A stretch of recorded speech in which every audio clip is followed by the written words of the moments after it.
नमस्कार मित्रों, कथा निधि चैनल पर आपका बहुत बहुत स्वागत है। हमारी आज की कहानी एक बड़ी ही प्यारी कहानी है जिसे लिखा है हिंदी की सुप्रसिद्ध लेखिका आशा शैली जी ने। आशा शैली जी का बहुत बहुत धन्यवाद करते हुए आज हम उनकी कहानी सुनेंगे। कहानी का नाम है एक सुबह भीगी सी। तो चलिए कहानी शुरू करते हैं। विभा दी, कहाँ हो? रीमा की आवाज सुनकर भी विभा ने हाथ में पकड़ी किताब पर से बिना नजर हटाए ही भीतर आ जाओ रीमा कहा और सोफे पर जरा सा सीधी होकर बैठ गई। क्या पढ़ रही हो दी? रीमा कुर्सी खींचकर उसके पास ही बैठ गई। अब विभा को किताब छोड़नी पड़ गई। कुछ नहीं रे, कल के कुछ जरूरी तैयारी करनी थी। आचार्य महावीर प्रसाद द्विवेदी को पढ़ रही थी। बच्चों को पढ़ाना आसान नहीं होता, चाहे वह छोटे हो या बड़े। उनके सवालों के जवाब देने के लिए पहले अपनी तैयारी करनी होती है। तू बता, कहाँ से आ रही है? आ तो घर से ही रही हूँ। कोई खास बात है क्या? तेरी शक्ल देखकर लग रहा है कि कुछ तो है जो तुझे बेचैन कर रहा है। विभा ने उसे गौर से देखते हुए कहा। हाँ दी, वो कर्नल चोपड़ा को पुलिस पकड़ कर ले गई। क्यों? विभा ने चौंकते हुए पूछा। उसने अपनी बीवी की बुरी तरह से पिटाई की थी, जिसके बाद पड़ोसियों ने पुलिस को इन्फॉर्म किया। ओह, वो उसके साथ हमेशा ही बहुत मारपीट करता था। विभा, ये तुझे किसने बताया? रीमा, उसके कुक नायक ने। और बच्चे कहाँ हैं कर्नल के? वहीं थे, पर वे तो खुद भी उससे बहुत डरते हैं ना। तू तो शिमला गई थी क्या? कहाँ मिले तुझे नायक? पिछले महीने गई थी दी। नायक मुझे वहीं बाजार में मिला था। सामान लेने आया था। आपको भी पूछ रहा था। बहुत याद करता है वो आपको। फिर उसने आपका नंबर मांगा था, पर मैंने दिया नहीं। मुझे लगा आप नाराज होंगे। फिर मेरा नंबर मांगने लगा तो मैंने दे दिया। कल उसका फोन आया था तो उसने मुझे ये बात बताई। अच्छा किया जो मेरा नंबर नहीं दिया, और देना भी मत। विभा बोली। मैं उनमें से किसी से भी बात नहीं करना चाहती। जिस गांव जाना नहीं, उसका रास्ता ही क्यों पूछना। जा, अब चाय बनाकर ला तो। जी दी। रीमा चाय बनाने चली गई। थोड़ी देर के बाद जब रीमा वापस लौट गई तो विभा ने फिर से सोफे पर पैर फैला लिए। किताब उठाकर पढ़ने की कोशिश करने लगी, पर अब उसका मन किताब में लग नहीं रहा था। रीमा ठहरे हुए तालाब में कंकरी जो फेंक गई थी, लहरें तो उठनी ही थी, और लहरें छोटे बड़े वृत्त बनाते हुए अपना काम कर रही थी। विभा विचारों के उस ताल में अनायास उतर गई और लहरें उसे 4 वर्ष पीछे ले गई। कॉलेज के वार्षिक आयोजन की तैयारी चल रही थी। लेफ्टिनेंट कर्नल चोपड़ा एनसीसी के नए अधीक्षक बनकर आए थे। परस्पर परिचय के बाद कर्नल ने सारे स्टाफ को अपने आचार पर बुलाया था। जब प्रिंसिपल जा रहे थे तो विभाग को भी औपचारिकतावश जाना ही था। कर्नल के सरकारी क्वार्टर के बड़े कमरे में सबका खुलकर परिचय हो रहा था। तभी कर्नल ने बड़े बड़े कुछ फोटो एल्बम निकाल कर सामने रख दिए। मैं अभी आया, तब तक आप लोग मेरे परिवार से परिचय कीजिए। पूजा, तुम अटेंड करो, मैं अभी आया, कहकर वह बाहर निकल गया। कर्नल की बेटी पूजा ने सभी को तस्वीरों के बारे में बताना शुरू किया। ये मेरी मम्मी है, ये भाई हैं, वगैरह वगैरह। तभी विभा की नजर एक फोटो पर अटक गई। किसी पार्टी का फोटो था। स्लेटी रंग के सफारी सूट में एक चेहरा विभा को बहुत जाना पहचाना सा लगा। उसने कुछ और उल्टा पलटा तो वह चेहरा उसे कई जगह दिखाई दिया। पूजा, इधर आना तो, विभा ने कहा। जी आंटी। पूजा इधर को घूम गई। ये कौन है? कहीं ब्रिगेडियर सुलक्षण तो नहीं है ये? हाँ आंटी, आप जानती हैं, ये मेरे सगे मामा हैं। हाँ, यह तेरे ताया जी के दामाद है। इनकी पत्नी का नाम चंचल है ना? ग्वालियर के है ना ये? आप ठीक करिए आंटी, ये वही है। तब तो आप हमारी रिश्तेदार हुई, पर मैंने आपको कभी नहीं देखा। चंचल की लव मैरिज हुई है। मेरी शादी बहुत छोटी उम्र में हो गई थी और मैं पहाड़ पर आ गई। मेरा दिल्ली आना जाना कम हो गया था। तब चंचल पढ़ती थी। बाद में पता चला कि चंचल ने शादी कर ली। ताया जी के घर पर ही मिली थी सुलक्षण जीजाजी से मैं। कैसे हैं ये सब लोग? चंचल कैसी है? अचानक ही बहन के लिए अनुराग उमड़ आया था विभा का। सब लोग ठीक है, पर मम्मी के बाद तो हमारा ग्वालियर जाना बंद ही हो गया है। क्यों? ऐसा क्या हुआ? विभा ने देखा। कहते हुए पूजा एकदम सहम गई थी। चारों तरफ देखते हुए वह बात बदल कर बोली, मैं आपको मासी कहूँ तो? ये कौन सी मासी निकल आई यहाँ पर? पूजा ने उसे सिलेक्शन वाली बात बताई तो वो भी बहुत खुश हुआ। ये तो बहुत बढ़िया बात हुई भाई, हमें भी एक साली मिल गई। वाह वाह, क्या बात है। ये तो कहानी की शुरुआत थी। परिचय आगे बढ़ाते हुए कर्नल ने सारे स्टाफ को बताया कि उसके पत्नी का मानसिक संतुलन ठीक नहीं था। उसने छत से कूदकर आत्महत्या कर ली थी। सुनकर कोई कुछ नहीं बोला। थोड़ी देर के लिए चुप्पी छा गई। सब लोगों ने कर्नल चोपड़ा और विभा के रिश्ते को सेलिब्रेट किया। कर्नल चोपड़ा के हंसमुख स्वभाव ने बहुत जल्दी सबको अपना बना लिया था। वो कॉलेज कम ही आता था। उसे कार्यालय के लिए अपने क्वार्टर के साथ ही 2 कमरे मिले हुए थे। फिर भी उसके मिलनसार स्वभाव ने जल्दी ही सबको अपना बना लिया था। विभा के पास भी इसी कॉलोनी में सरकारी क्वार्टर था। अब पूजा अक्सर ही विभा के पास आ जाती और पूरा दिन उसी के पास रहती। पर उसे भी तो नौकरी करनी थी। पूजा उसके घर पहुंचने के साथ ही उसके सामने हाजिर होती और खूब सारी बातें करती। एक दिन पूजा ने पूछ लिया, मासी, आप अकेली क्यों रहती हो? तुझे किसने कहा कि मैं अकेली हूँ? देखती नहीं, इतनी सारी किताबें हैं मेरे पास, इतने बच्चे हैं कॉलेज में। फिर अब तो मुझे एक बेटी भी मिल गई है। विभा ने हंसते हुए कहा था। हाँ मासी, माँ की कमी तो मुझे भी नहीं रही, पर कल जब पापा की ट्रांसफर हो जाएगी तब। पूजा चुप हो गई। तुम मेरे ही पास रह जाओ, मैं जीजाजी को कह दूंगी कि वे तुम्हें मेरे पास छोड़ दे। कर्नल के जोर देने पर अब विभा उसे जीजाजी कहने लगी थी। स्टाफ की महिला प्रोफेसर उसे छेड़ने भी लगी थी। भाई, विभा मैडम का जीजा तो बहुत स्मार्ट है, साथ में पले पलाए बच्चे भी मिल गए। अब ये रिश्ता है तो है, इसमें मेरा क्या कसूर है?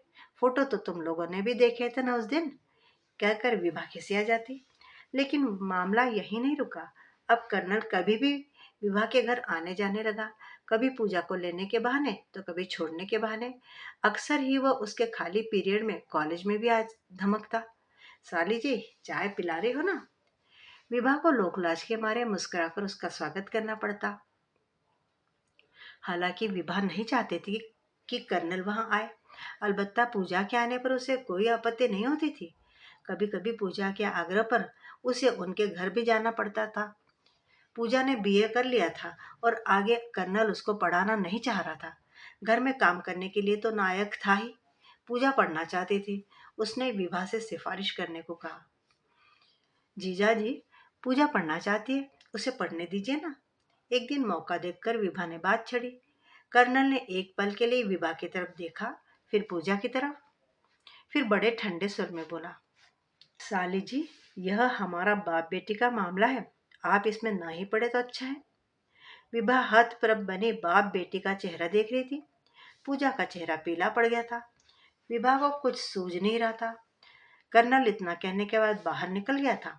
उसे लगा कि यह शायद उसे जाने का संकेत है, इसलिए वह चुपचाप उठकर बाहर आ गई। उसके बाद कई दिनों तक पूजा नहीं आई तो उसे कुछ अजीब सा लगने लगा। क्या हुआ होगा? सब ठीक ही होना चाहिए। नमस्ते मैडम। उसने पलटकर देखा तो पीछे नायक खड़ा था। वह सब्जी की दुकान पर साफ साफ टमाटर छाट रही थी। अरे तुम सब्जी लेने आए हो? जी मैडम, आप बहुत दिन से आए नहीं। पूजा बेबी आपको बहुत मिस करती है। वह क्यों नहीं आई? वह भी तो आ सकती है। मैडम जी, एक बात कहूँ, साहब की किसी बात में बोलना उन्हें पसंद नहीं है। उनका जो मन होता है वही करते हैं। उस दिन उन्होंने पूजा बेबी पर बहुत गुस्सा किया कि उसने आपसे क्यों कहा पढ़ाई के लिए। आप कुछ मत बोले। शायद पूजा भी बहुत डरती है ना उनसे। आजकल उनके बेटे भी आए हुए हैं, इसलिए बेबी का मन लगा हुआ है। पर वह आपकी बात करती रहती है भाइयों से। कभी आ जाइए ना उनसे मिलने। कहते हुए नायक ने बात बदल दी। मैं आ सकती हूँ मैडम। आवाज के साथ ही विभार चौंक कर वर्तमान में लौट आई। बहुत देर हो गई थी उसे वहीं बैठे हुए। आचार्य द्विवेदी का बड़ा सा चित्र सोफे के नीचे से झांक रहा था। उसने नीचे गिरी पुस्तक उठाकर साथ के स्टूल पर रख दी और आने वाले विद्यार्थी को समय दिया। फिर रात के खाने की व्यवस्था में जुट गई। थोड़ी देर के लिए उसके दिमाग से सब कुछ निकल गया। रात के 10 बज चुके थे, पर विभा को नींद नहीं आ रही थी। रीमा शांत जेल में पत्थर फेंक गई थी। प्रोफेसर विभा खन्ना एक बार फिर से उन्हीं वादियों में विचरने लगी थी। विभा तो वैसे भी कर्नल के घर बहुत ही कम जाती थी। अक्सर पूजा ही उसके यहाँ चली आती थी, और उस दिन के बाद पूजा भी उसके पास नहीं आई, तो विभा ने भी बहुत ज्यादा नहीं सोचा। ऐसा कौन सा घनिष्ठ रिश्ता था जो जोर मारता। पर हाँ, उसे पूजा के लिए जरूर बुरा लगता था। पता नहीं क्या हुआ होगा उसके साथ उस दिन। नायक ने भी तो कुछ स्पष्ट नहीं कहा था, इसीलिए तो उसके लिए यह घटना किसी अप्रत्याशित हादसे जैसी ही थी। फिर कई दिन इसी तरह गुजर गए। उन दिनों कॉलेज में छुट्टियां चल रही थी। शहर से थोड़ी दूर पर विभा ने कुछ जमीन खरीद ली थी। छुट्टियों में वह अक्सर वहां चली जाती थी। उसे गांव आए अभी एक दिन ही हुआ था कि एक टैक्सी उसके दरवाजे के आगे रुकी। आवाज सुनकर उसने खिड़की खोलकर देखा तो कर्नल चोपड़ा अपने तीनों बच्चों के साथ सड़क पर खड़ा टैक्सी वाले को पैसे दे रहा था। खैर, विभा को कोई तमाशा खड़ा करना पसंद नहीं था, इसलिए सबका स्वागत किया। पूजा बहुत हुलस कर उसके गले लग गई। चोपड़ा ने कहा कि तुम्हारा गांव देखने का मन हो रहा था, सो सोचा चला जाए साली जी के पास। मेरे दोनों बेटों को गांव बहुत पसंद है। बेटे भी बड़े थे, पूजा के बाद जुड़वा हुए थे। कर्नल के अनुसार इसके बाद ही पूजा की मां का मानसिक संतुलन बिगड़ा था। विभा ने चुपचाप सारी बातें सुनी। विवशता थी। एक तो घर में आए मेहमान का सत्कार, और उस पर बड़ी बात यह कि कर्नल सिर्फ बोलता था, बाकी सभी को सुनना होता था। वह कुछ पूछे तो उसका उत्तर देना होता था। बस। शाम को तीनों पिता पुत्र गांव की सड़क पर घूमने निकल गए। पूजा ने पैर दर्द का बहाना बनाया और घर में रहकर विवाह को रात के भोजन बनाने में मदद करने लगी। मासी, सब्जी काटते हुए पूजा ने विभा का ध्यान आकर्षित किया। तुमने कुछ पूछा नहीं कि हुआ क्या था? किस सिलसिले में? क्या हुआ था?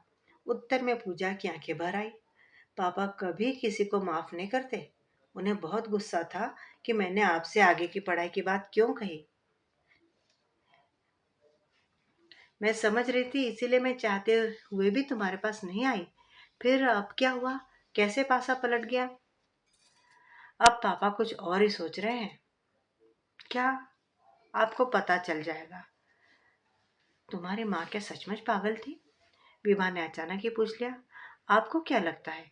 पूजा ने उल्टा ही सवाल कर दिया। तभी उन्होंने देखा पिता पुत्र घर की सीढ़ियां चढ़ रहे थे। पूजा कटी हुई सब्जियां लेकर रसोई में रखने चली गई। दूसरे दिन संध्या की चाय के बाद कर्नल साहब आकर विभा के पास बैठ गए, तो विभा पहले तो थोड़ी कसमसाई, फिर सवालिया नजरों से कर्नल चोपड़ा को देखने लगी। आज तुम भी हमारे साथ घूमने चलो ना गांव में। मैं जाऊंगी तो खाना कौन बनाएगा? मेरे पास तो नौकर नहीं है। खाना पूजा बना लेगी, हमें थोड़ा समय दो ना। कर्नल ने आग्रह किया। पूजा कैसे बना लेगी इतना खाना? लगता है हमारी साली साहिबा हमारे आने से खुश नहीं है। क्यों? अगर तुम्हें हमारा आना अच्छा लगता तो तुम हमें अपना गांव घुमाने न ले जाती। कर्नल ने अपनी मूछें संवारते हुए कहा। विभा को लगा कि पीछे छूटने वाला है नहीं, अब झेलना तो पड़ेगा ही। सो चेहरे पर नकली मुस्कुराहट लाते हुए बोली, ऐसा करते हैं, कल नाश्ता भरपेट कर लेंगे, उसके बाद चल पड़ेंगे। आज रहने देते हैं। क्यों पूजा, ठीक है ना? पूजा ने धीरे से सहमति में सिर हिला दिया। उन दिनों गांव के मंदिर में आए हुए एक साधु ने राम कथा का आयोजन कर रखा था। अगली सुबह विभा सबको लेकर सबसे पहले मंदिर में ही गई। चारों तरफ से घने वृक्षों से घिरा मंदिर बहुत शांत और सुहावना वातावरण बना रहा था। अतिथि साधु के पास बैठकर विभा ने कहा, जीजाजी, छोटा सा गांव है, आप एक ही दिन में तंग हो जाएंगे। इससे अच्छा है आप यहाँ आ जाया करें। आपका मन भी लगेगा और स्वामी जी से कुछ नई बातें भी सीखने को मिलेंगी। है ना स्वामी जी? आपको कोई दिक्कत तो नहीं होगी? ये मेरे जीजाजी कुछ दिनों के लिए आए हैं। आपके पास समय होगा? हाँ हाँ, दोपहर को आ सकते हैं। तो बस तय हो गया, और विभा ने सुख की सांस ली कि चलो पिंड छूटा। 3 दिन रहकर सब लोग वापस चले गए। विभा को भी तो कॉलेज जाना था, पर कॉलोनी में भी तो घर दूर नहीं थे। अब दोनों लड़के भी जब तब आ धमकते, इससे विभा का बहुत सारा समय बर्बाद हो जाता। वह अगले दिन क्लास की तैयारी नहीं कर पाती। विभा को लगा कि उसे कर्नल का सच जानना ही चाहिए। उन्हीं दिनों विभा को दिल्ली जाने का मौका मिला तो उसने ताई से पूछ लिया, बीजी आजकल चंचल कहाँ है? सुलक्षण ब्रिगेडियर हो गया है ना, तो वे आजकल लद्दाख में है। पर तुझे आज चंचल की क्या जरूरत आ पड़ी? ताई हंसते हुए बोली, ऐसे ही। विभा ने टाल दिया और फिर वह भूल ही गई इस बात को। उस दिन स्टाफ रूम में कॉलेज के कुछ प्राध्यापकों के साथ विभा भी बैठी थी। उसके पीरियड खाली थे, तभी एक प्राध्यापक ने चुटकी ली, विभा जी मिठाई कब खिला रही हैं? किस बात की? विभा ने प्रश्नकर्ता की ओर देखा। विभा दी, स्टाफ में चर्चा है कि आप और कर्नल चोपड़ा शादी कर रहे हैं। रीमा ने थोड़ा झिझकते हुए बात स्पष्ट की। शर्मा जी वही कह रहे हैं। दिमाग खराब हो गया है क्या तुम सब लोगों का? किसने कह दिया? मुझे तो भनक तक नहीं है। और तुम सब? विभा रुआंसी होकर वहां से उठ आई। घर आकर भी वह सोचती रही कि यह झूठ किसने फैलाया होगा। क्या कर्नल चोपड़ा ने? नहीं नहीं, वह क्यों करेगा ऐसा काम? क्या इसमें उसकी बेइज्जती नहीं हो रही? पता नहीं कब से घूम रही है खबर। हे भगवान, अब क्या करे वह? क्या कर्नल के परिवार से पूछे? नहीं, यह तो आबैल मुझे मार वाली बात हो गई ना। पर कुछ तो करना होगा, वरना पूरे शहर में बेमतलब चर्चे होंगे। लेना एक न देना दो। 2 दिन विभा कॉलेज ही नहीं गई। पर ऐसा कब तक चलता? आखिर तो जाना ही पड़ता। कॉलेज से वापस लौटकर अभी उसने कपड़े बदले ही थे कि पूजा और उसके दोनों भाई आ गए। मासी, मैं पालक और गोभी लाई हूँ, पकौड़े बनाते हैं। पूजा आज बहुत खुश लग रही थी। विभा से न तो हाँ कहते बन रहा था और न ना। सौरभ रसोई घर से बड़ी थाली और चाकू उठा लाया था और पूजा के साथ बैठकर पालक में से कचरा बीनने लगा। विभा चुपचाप खड़ी तीनों बहन भाइयों को देख रही थी। तभी गौरव, जो सोफे पर चुपचाप बैठा था, बोला, मासी, कल हम दोनों भी वापस जा रहे हैं, इसलिए आज की शाम आपके साथ बिताने का मन है। पापा भी आने वाले हैं। और मासी, पापा मुझे आगे पढ़ाने के लिए मान गए हैं, पूजा ने कहा। तो विभा को चुप चुप रहने वाली पूजा के चहकने का राज समझ में आ गया। पर अभी तक उसे अपनी उलझन का हल नहीं मिल रहा था।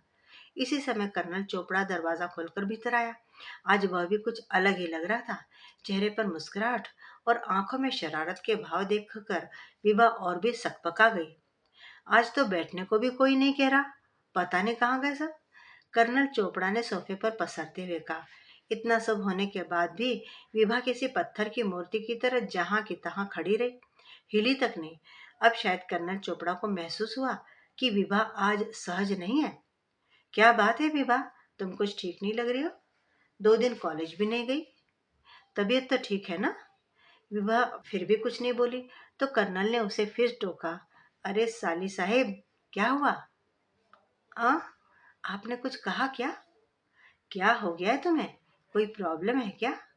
नहीं। विभा को अभी तक भी समझ में नहीं आ रहा था कि क्या कहे और क्या नहीं। इसलिए वह झट से बाथरूम में चली गई और जाकर शावर चालू करके पानी सिर पे लेने लगी। सिर पर पानी पड़ने से दिमाग थोड़ा ठंडा हुआ तो सोचने लगी कि कैसे निपटेगी इस समस्या से। किसका रचा हुआ स्टंट है, यह तो बाद में देखेगी। पहले बात को समझ तो ले। हो सकता है कि इन लोगों को भी विभा की तरह से ही कुछ भी पता ना हो। पर उसी समय बाहर से रीमा की आवाज भी सुनाई देने लगी। कर्नल पूछ रहा था, रीमा मैडम, आपने बात की विभा से? अब विभा के कान खड़े हो गए। उसका सारा शरीर ही जैसे कान बन गया था। हाँ चोपड़ा जी, हम लोगों ने संकेत तो दिया था, पर मुझे नहीं लगा कि विभा दी इसके लिए तैयार होंगी, वरना वे थोड़ी तो खुश होती। अच्छा, तो यह बात है। अब विभा को सारी बात समझ में आई तो वह बाहर निकल आई। उसने कहीं भी उन्हें महसूस नहीं होने दिया कि वह उनकी बातें सुन चुकी है। तुम कब आई रीमा? कुछ काम था क्या मुझसे? कॉलेज में तो तुमने कुछ नहीं कहा। अरे बस अभी आई हूँ दी, काम वाम कुछ नहीं है। आप 2 दिन कॉलेज नहीं आई तो सोचा पूछ आती हूँ। तबीयत तो ठीक है ना? रीमा ने सफाई दी। अब तक पूजा ने पकोड़ों का सामान तैयार कर लिया था। मैं पूजा के साथ हाथ बटा देती हूँ, कहकर वह रसोई की तरफ बढ़ गई। वह अंदर जाकर बाल ठीक करने लगी। आईने के सामने खड़े होने पर उसे अपने बालों में झलकती सफेदी नजर आई। पूरे 20 बरस हो गए थे पति को गुजरे। बच्चा कोई हुआ ही नहीं, तो इन 20 वर्षों का अकेलापन उसने अपने कॉलेज के साथियों और विद्यार्थियों के सहारे कैसे गुजार दिए थे, उसे भी पता न चला था। यदि अब चोपड़ा की सोच है तो कुछ बुरा भी नहीं, परंतु चोपड़े का गुस्साल स्वभाव और ये 3 जवान बच्चे, ये क्या सोचेंगे? फिर रिश्तेदारी भी तो है, क्या चंचल और सुलक्षण को यह सब पसंद आएगा? तभी बाहर से पूजा की आवाज आई, मासी चाय बन गई, अब आ जाओ, बाकी काम बाद में कर लेना। चाय पीते हुए रीमा ने फिर छेड़ दिया विभा को, हाँ तो विभा दी, आपने बताया नहीं, कब कर रहे हो तुम दोनों शादी? वैसे जोड़ी तो बड़ी जच रही है तुम दोनों की। रीमा, मार खाएगी क्या? विभा झेप गई तो सौरभ बोल पड़ा, अरे वाह, क्या बात है, ये तो बहुत ही बढ़िया समाचार है, हमें भी माँ मिल जाएगी। कर्नल और पूजा बड़े गौर से विभा की शक्ल देख रहे थे। विभा, मुझे लगा कि तुम मेरे बच्चों का भला सोच सकती हो, मैं पूजा को पढ़ने भेज दूंगा अगर तुम कहोगी तो। विभा सिर नीचे किए चुपचाप बैठी थी। अब गौरव आगे आया, मासी, हम लोगों को वापस जाना है, हमारी छुट्टियां खत्म हो रही है, लेकिन हम रुक सकते हैं, आखिर इसमें हर्ज ही क्या है, आप भी तो अकेले ही रहती हो। अब विभा ने सिर उठाया और एकदम दृढ़ स्वर में बोली, मुझे नहीं पता कि यह किसके दिमाग की उपज है, और मैं जानना भी नहीं चाहती। वह सांस लेने को रुकी तो सबकी सांस अटक गई। और हाँ सौरभ और गौरव, तुम दोनों ये जान लो कि मैं तुम्हारे पापा को जितना जान पाई हूँ, इनका स्वभाव डिक्टेटर जैसा है। जवान बेटी पर हाथ उठा देना तुम्हारे घर का मामला हो सकता है, मगर मेरे असूलों के खिलाफ है। मैंने 20 साल स्वतंत्र जीवन जिया है, इसलिए मेरा जवाब ना में है। मासी, ना पूजा, तुमसे मुझे कोई शिकायत नहीं, पर यह नहीं हो सकता। मैं शहर में उठने वाली चर्चा को कैसे फेस करूंगी, अब तो यह सोचना है। इसके बाद कोई कुछ नहीं बोला। कई दिन बीत गए। एक दिन पता चला कि कर्नल ने तत्काल प्रभाव से अपना स्थानांतरण शिमला करवा लिया। इस समाचार से विभा बहुत हल्का महसूस कर रही थी। बाहर बहुत जोर की बिजली कड़की तो विभा फिर वर्तमान में आ गई। रात के 2 बज रहे थे। उसे याद आया कि कल उसे एक छात्रा को कुछ आवश्यक पाठ तैयार करवाना है। वह महादेवी वर्मा पर शोध कर रही थी। कोई बात नहीं, यह तो हो ही जाएगा। उसने सोने की कोशिश की, पर नींद भी तो नहीं आ रही थी। उसे याद आया, उस दिन वह रीमा के साथ ही मॉल पर घूम रही थी। उन दोनों को शिक्षा विभाग में काम था, इसलिए साथ ही शिमला आई थी। काम हो गया तो वे कॉफी हाउस की ओर बढ़ गई। अभी वे वहां से उठने का मन बना ही रही थी कि सामने से कर्नल चोपड़ा एक सुंदर स्त्री के साथ आता नजर आया। कर्नल की भी नजर उन दोनों पर पड़ चुकी थी। वह सीधा आकर उनके सामने ही खड़ा हो गया। हम यहाँ बैठ सकते हैं साली साहिबा? उसका अंदाज चिढ़ाने जैसा था। अरे बैठिए ना कर्नल साहब, हम तो वैसे भी उठने ही वाले थे, जवाब रीमा ने दिया। मैं आप लोगों को मिलवा तो दूं, शी इज माई वाइफ, सिमरन। फिर वह विभा की तरफ मुड़ता हुआ बोला, ये पूजा की मासी हैं सिमरन, हम तीनों रामपुर कॉलेज में थे। सबने एक दूसरे का अभिवादन किया, पर आप लोग हमारे साथ भी तो एक एक कप कॉफी पी सकती हैं। सिमरन बोली, नहीं सिमरन, हम लोग बहुत देर से यहाँ बैठे हुए हैं, हमें किसी से मिलना भी है, फिर किसी दिन, कहकर विवाह उठ खड़ी हुई। दी, बड़ा तेज आदमी निकला, वहां आपके पीछे पड़ा रहा। आपने घास नहीं डाली तो आपको दिखा रहा था कि आपसे कम उम्र और सुंदर महिला उसे मिल गई। छोड़ो रीमा, मुझे न तब कर्नल चोपड़ा में इंटरेस्ट था और न अब रुचि है। मेरा दिल ही जानता है मैंने किस तरह से उन चर्चाओं को ठंडा किया था। ना दीदी, कॉलेज में सब लोग जल्दी समझ गए थे कि यह सब उसी का किया धरा है। सारे स्टाफ को आपसे हमदर्दी थी।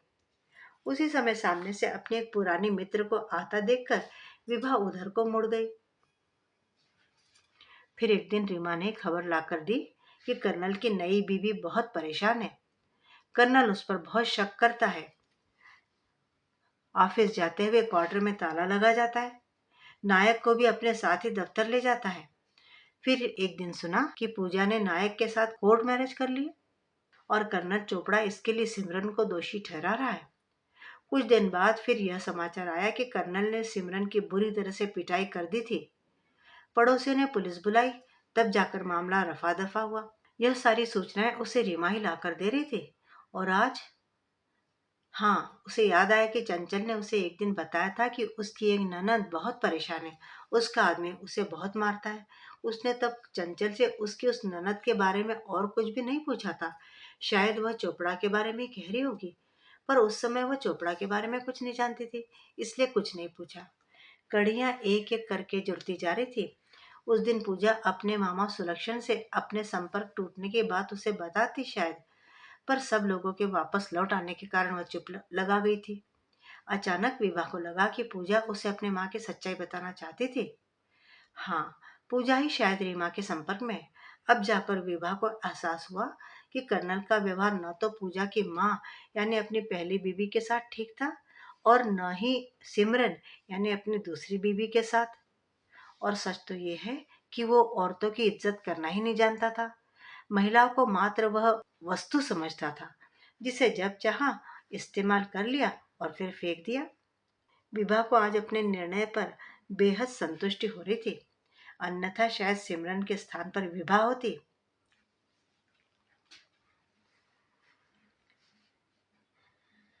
मित्रों, अभी आप आशा शैली जी की लिखी हुई कहानी सुन रहे थे। आशा जी को पुनः धन्यवाद।